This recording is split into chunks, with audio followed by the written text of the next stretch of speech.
प्रियजनों, नमस्कार। मैं एस्ट्रोज्ञानी अपने यूट्यूब चैनल ज्योतिष प्रकाश पुंज में आपका हार्दिक स्वागत करता हूं। हम लोग की चर्चा और एक नया श्रृंखला मैंने शुरू करी है बीमारियों पर। बीमारी और ज्योतिष ग्रह, कारण, निवारण और उपाय। दोस्तों, इस वीडियो के माध्यम से मैं सबसे पहले एक चीज़ क्लियर कर देता हूं कि मेडिकली ट्रीटमेंट जो आपका चल रहा है उसको ज़रूर लीजिएगा। ये मत करिएगा कि मेडिकल आप टोटली उपायों पर डिपेंड हो जाएं और मेडिकल ट्रीटमेंट छोड़ दें। मैं यहाँ पे ये कतई नहीं कह रहा हूँ, परंतु हाँ ये अवश्य कह रहा हूँ कि अगर मेडिकल ट्रीटमेंट चल रहा है और उसके साथ ही आप एस्ट्रोलॉजिकल ट्रीटमेंट भी लेंगे जो ग्रहों के द्वारा किए जाएंगे, ग्रहों के लिए किए जाएंगे, तो आपको लाभ की मात्रा, लाभ की प्रतिशतता 100% अधिक बढ़ जाएगी। तो दोस्तों, आज हमारा विषय है अस्थमा। हर आदमी अस्थमा से परेशान है। ज़्यादातर मोस्टली लोगों को मैंने देखा है जो काफ़ी एज में हो रहे हैं, उम्र के एक पड़ाव पर, एक पखवाड़े को पार करने के उपरांत अस्थमा की प्रॉब्लम होने लगती है। कई छोटे छोटे बच्चों के भी जन्मांक मैंने देखे हैं जिनको अस्थमा की प्रॉब्लम होने लगती है। क्यों होता है ये अस्थमा? आइए जानते हैं ज्योतिषी कारण। दोस्तों, हमारी सांसों पर बुध का प्रभाव रहता है और चंद्रमा। क्यों? क्योंकि चंद्रमा रात में उदय होता है। चंद्रमा ठंडा ग्रह है, ठंडक का कारक होता है।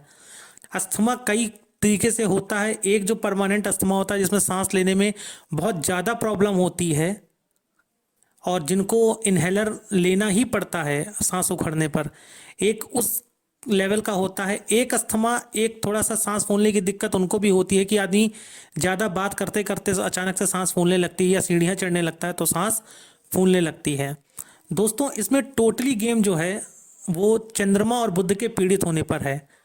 अब जानते हैं भाई कैसे चंद्रमा और बुध पीड़ित होता है। मान लीजिए आपका बुध कुंडली के छठे, 8वें या 12वें भाव में, या कुंडली में कहीं पर भी छठे, 8वें, 12वें भाव में विशेष प्रभावी होता है, क्योंकि छठा भाव रोग का होता है, अष्टम भाव मृत्यु का होता है, 12वां भाव संपूर्ण अस्पताल के खर्चों और नाश का होता है।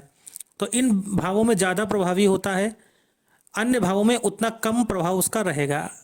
परंतु यहाँ पे कहते ही मैं नहीं कह रहा कि बिल्कुल प्रभाव नहीं रहेगा किसी अन्य भाव में।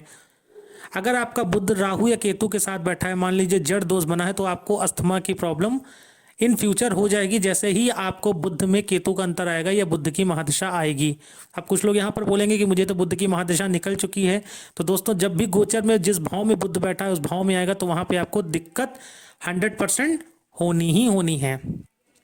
अब बात करते हैं चंद्रमा की। यदि आपके जन्मांक में चंद्रमा राहु के साथ बैठा है या चंद्रमा केतु के साथ बैठा है, चंद्रमा सूर्य के साथ बैठा है, चंद्रमा मंगल के साथ भी यदि बैठा है, तो कहीं ना कहीं आपको सांस लेने में दिक्कत होगी। किस तरीके की दिक्कत होगी? मान लीजिए आप ज़्यादा स्पीड से बोलेंगे तो आपकी सांस फूलने लगेगी, थोड़े कदम चलने पर भी आपकी सांस फूलने लगेगी। इस तरीके की प्रॉब्लम आपको परेशान करने लगेगी।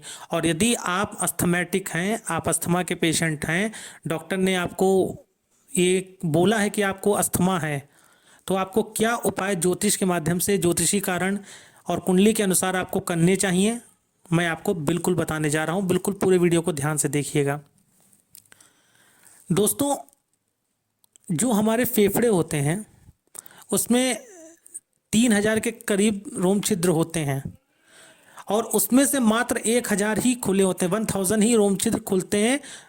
1800 से 1200 के करीब जो है, माफ़ करिए, 2000 के करीब, 1800 से 2000 के करीब जो रोम छिद्र होते हैं वो बंद रहते हैं, वो किसी के खुलते ही नहीं है। इसके लिए आपको सबसे पहले क्या करना चाहिए? आपको हमारे योग की तरफ ध्यान देना चाहिए और नित्य अपने रोजाना रूटीन में कपालभाति और प्राणायाम अपना शामिल करना चाहिए। आपको प्राणायाम या कपालभाति करना चाहिए, इससे आपके लंग्स स्ट्रांग होंगे।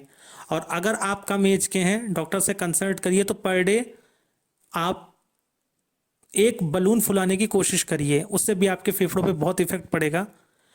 ये डॉक्टर से प्रॉपरली कंसल्ट करने के उपरांत करिएगा। अब चलते हैं दोस्तों ज्योतिषी उपाय की तरफ। ज्योतिषी उपाय आप क्या कर सकते हैं? मान लीजिए आपने अपना जन्मांक देखा, कहीं पर भी एक ही भाव में अगर आपको बुध और केतु या केतु, चंद्रमा या राहु, शनि या राहु, शनि राहु तो कैंसर भी देता है, शनि या राहु या चंद्रमा के साथ राहु कहीं विराजमान देखता है, तो आप सीधे एक काम करिए, हर सोमवार आपको हर सोमवार को थोड़ा सा कच्चे दूध में जौ मिलाकर भगवान शिव को अर्पित करना चाहिए। ये बात 100% बहुत लाभकारी उपाय है। और उसके उपरांत आपको अपनी मेडिसिन लेनी है और नित्य अपने रोजाना रूटीन में प्राणायाम को शामिल करिए।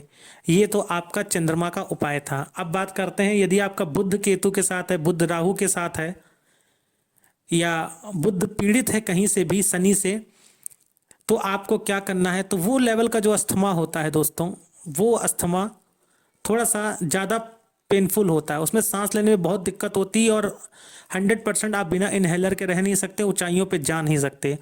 ऐसे में आपको नित्य सुबह 10 मिनट एक ऐसा स्थान का चयन करना चाहिए जहाँ पे खूब सारी हरियाली हो, कोई पार्क भी हो सकता है, कोई भी आपके निकटवर्ती क्षेत्रों में, और वहाँ पर आप पीपल के पेड़ के नीचे बैठकर 15 मिनट तक प्राणायाम करिए। आपको ये उपाय करना है, 15 मिनट तक प्राणायाम करिए पीपल के नीचे बैठकर, और उसके बाद एक हरी इलायची जल में डालकर सूर्य देव को जल देना शुरू करिए। क्यों दोस्तों ये उपाय क्यों है, इसका मैं लॉजिकली कारण भी बताता हूँ। क्योंकि सूर्य हमारे आत्मविश्वास का कारक है, और जिन लोगों को अस्थमा होती है तो राहु की वजह से उनका आत्मविश्वास नीचे चला जाता है। क्योंकि आपने सुना होगा, दो अस्थमेटिक पेशेंट होते हैं, वो सीधे ही बोलते हैं, अरे मैं तो ऊंचाई पे नहीं चढ़ सकता, मैं अस्थमेटिक हूँ, अरे मैं ज़्यादा तेज भाग नहीं सकता। क्योंकि उनका कॉन्फिडेंस लेवल और डॉक्टरी कंसल्ट के द्वारा वो लोग ऐसा डरते हैं करने से। तो हमें अपने आत्मविश्वास को मजबूत करना है। और दोस्तों यदि आपके जन्मांक में इस तरीके की युतियाँ हैं जो मैंने बताया है, या आप अस्थमेटिक हैं, आपका जन्मांक नहीं, आपको लगता है कि आपको इस तरह की प्रॉब्लम होती है, तो आप इन ज्योतिषीय उपायों को करना शुरू करिए जो मैंने बताए थे। एक बार फिर दोहराए दे रहा हूँ, पीपल के नीचे रोज़ सुबह 5 से 10 मिनट प्राणायाम करना शुरू करिए, और कच्चे दूध में, गाय के कच्चे दूध में जौ डालकर भगवान के शिवलिंग पर आप अर्पित करना शुरू करिए। और अपनी डॉक्टरी कंसल्ट प्रॉपरली रखिए, मेडिसिन प्रॉपरली लेते रहिए। दवा और दुआ दोनों साथ चलेंगी तो 100% आपको लाभ प्राप्त होगा। तो दोस्तों आपको ये मेरा वीडियो कैसा लगा ज़रूर कमेंट करके बताइएगा। कल हम बात करेंगे किसी अन्य बीमारी के कारण, निवारण और उपाय पे। आज की वीडियो में मैंने आपको कारण, निवारण और उपाय बताया। कल हम लोग थायराइड पे चर्चा करेंगे कि थायराइड किन ग्रहों के कारण होती है, क्योंकि ज़्यादातर लोग इस बीमारी से भी आजकल ग्रसित हैं। तो अपना प्यार यूं ही बनाए रखिएगा, प्रेम यूं ही बनाए रखिएगा। वीडियो को लाइक करना, चैनल को सब्सक्राइब करना मत भूलिएगा, ज़्यादा से ज़्यादा शेयर करिएगा।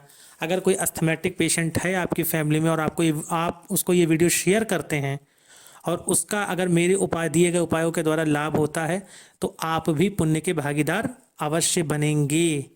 तो दोस्तों अब मैं अपनी वाणी को विराम देने की इजाज़त आप लोगों से चाहता हूँ। जय भोले, जय श्री राधे।